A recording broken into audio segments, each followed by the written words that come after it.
네, 정치권 소식들 전문가들 모시고 계속해서 이야기 나눠보도록 하겠습니다. 네, 계속해서 송국건 영남일보 서울취재본부장 함께합니다. 안녕하십니까? 안녕하세요. 자, 이제 저희가 이제 리포트를 처음에 봤는데 홍영표 원내대표가 왜 저런 말을 했을까요? 문재인 찍었냐? 이런 말을 왜 했을까요? 지금 며칠 전에 그 최저임금법 개정안이 국회를 통과했습니다. 예. 그 개정안의 핵심 내용이 그 정기상여금과 기본급 외에 정기상여금과 복리후생비 일부분도 예. 그 최저임금에 포함시키는 내용이에요. 삽입을 시키면은 노동자들 입장에서 좀 불리해지는 것이죠. 그렇죠. 그렇기 때문에 민노총과 한노총에서는 그 법안에 반대하면서 문재인 대통령에게 그 거부권 행사까지 요구를 하고 있습니다. 예. 그리고 청와대 앞에서 시위를 벌이고 네. 있고요.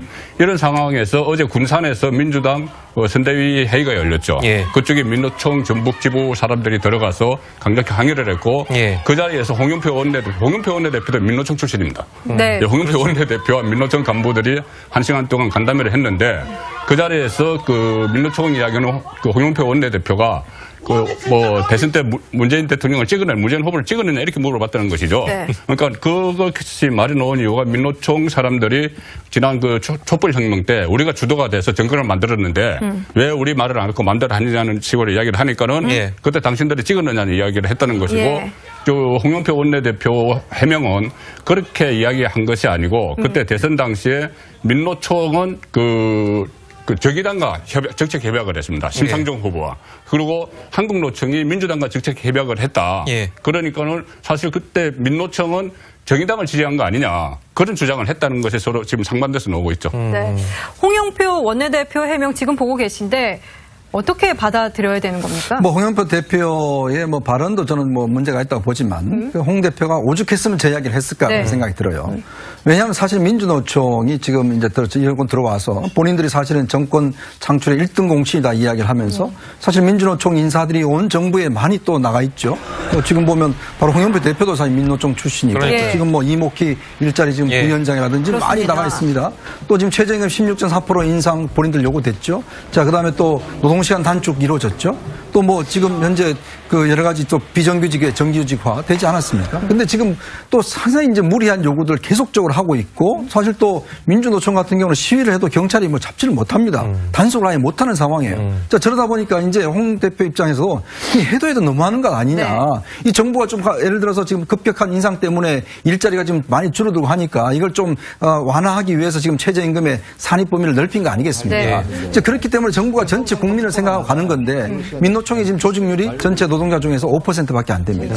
이제 그러다 보니까 이 민노총이 자꾸 자신들의 이해관계, 즉 대기업 노조의 이해관계만 하다 보니까 홍 원내대표도 아마 거기에 상당히 좀 화가 나서 정말 당신들 지지했느냐라고 물을 정도로 아마 저는 솔직히 그런 차원에서 한 이야기가 아닌가 싶습니다. 근데 처음 충돌한 게 어제 처음 충돌한 것이 아니고 그쵸? 사실 며칠 전에 그 홍영표 원내대표가 민노총을 향해서 공격을 했어요. 자기 그 친정에 대한 공격이라고 해서 좀 화제가 됐었죠. 그러니까 민노총이 너무 고집불통이다. 양보를 할 줄은 모른다. 이렇게 이야기를 하고. 그러니까요. 지금 말씀하신 대로 전체 그 노동자가 1,900만 명인데 한국노총과 민노총 합해서 다 200만 명이고 민노총은 그중에서 5% 네, 81만 명인데 어떻게 그것을 전체 노동자를 대표해서 이야기를 하느냐 이렇게 그 공격을 했죠.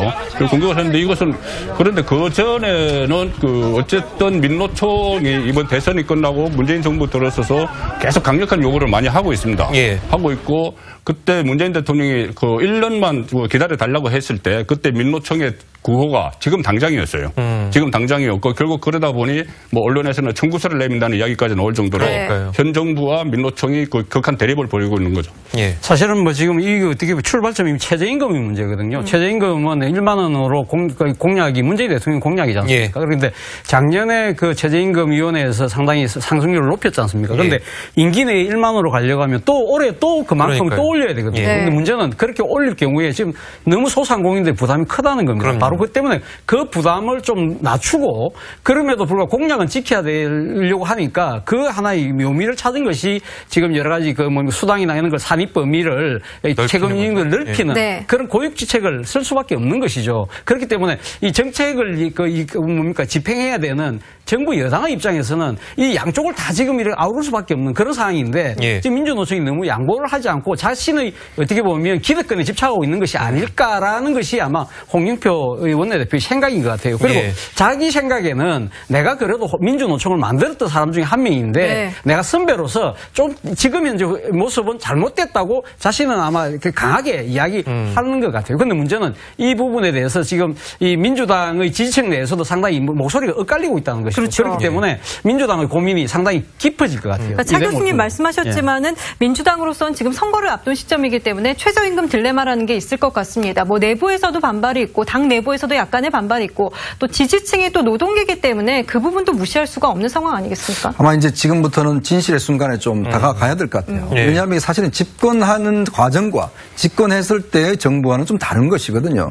왜냐하면 국민 전체를 봐야 되고 거기에 균형을 봐야 되지 않습니까? 네. 네. 목소리 높고 조직화된 사람만 따라가다가는 예를 들어서 노조 문제 때문에 상당히 어려움을 겪고 있는 나라만큼 우리도 그렇게 갈 수가 있는 문제거든요. 네. 그렇기 때문에 정부 입장에서는 국민 전체를 바라보면서 균형적으로 발전을 해 나가야 되는 것인데 지금 한쪽만 너무나 자기들 요구를 이야기하고 또 이거는 굉장히 조직화되어 있습니다. 예. 뭐 주말마다 시위를 할 수 있는 조직입니다. 근데 이제 문제는 자꾸 이것만 따라간다고 하면 정부 입장에서 굉장히 부담이 되는 것이기 때문에 저는 아마 이제는 더불어민주당과 정부가 이제는 좀 뭔가 선택을 해야 될 단계가 아닌가. 결국 함께 끌어안고 모든 걸 다 끌어안고 갈 수는 없잖아요. 그러면 국민 다수를 보고 갈 것이냐, 정말 지지율을 좀 하강을 하더라도 결국 국민 전체에 대한 이익을 갈 것이냐, 아니면 정말 자신들을 지지하는 핵심 지지층만 끌고 갈 것이냐. 네. 결국 답은 제가 볼 때는 국민 전체를 보고 갈 수밖에 없는 것이죠. 네, 그러니까 자꾸 이제 촛불 집회, 예전에 촛불 집회 얘기를 이제 하는데 그게 청구권을 내미는 게 이제 우리가 문제가 될 것이다라고 이제 많이 얘기를 하지 않았습니까? 이제 그런 것들이 이제 하나둘씩 나타나고 있는 거거든요. 그렇습니다. 촛불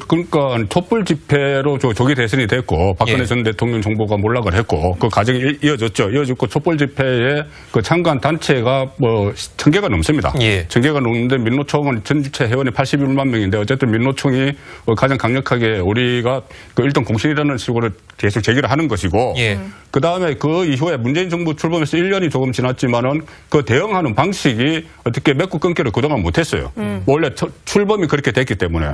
가령 예를 들어서 뭐 지금 청와대에 있는 뭐 신문고 같은 거, 청와대의 청원 같은 것 이런 것이나 또 직접 민주주의를 계속 강조를 하면서 그 현장과 계속 소통을 하는 것이죠. 그러니까 현장과 소통을 하다 보니까는 현장의 요구가 보물처럼 들어오고 심지어 지금 뭐 노동계뿐이 아니라 얼마 전에는 의사들도 또 저기 시위를 벌이고 여러 군데 계속 표출이 되고 있죠. 1년 사이에 많이 표출이 됐고 특히 지금은 지방선거를 앞두고 있기 때문에 더 그런 것이 있고 지금 뭐 정점에 달한 상황이에요. 이럴 때는 지금 말씀하셨지만 그렇다고 그동안 어떤 뭐 경제 지표가 나아졌다 이런 것도 아니고 뭐 실업률은 또 높아졌고 그런 상황이니까 지금은 지난 1년 동안 그 문재인 정부가 어떤 사회 요구에 대해서 일방적으로 휘둘린 거 아닌지 그 부분을 한번 점검해 볼 시점이죠. 네.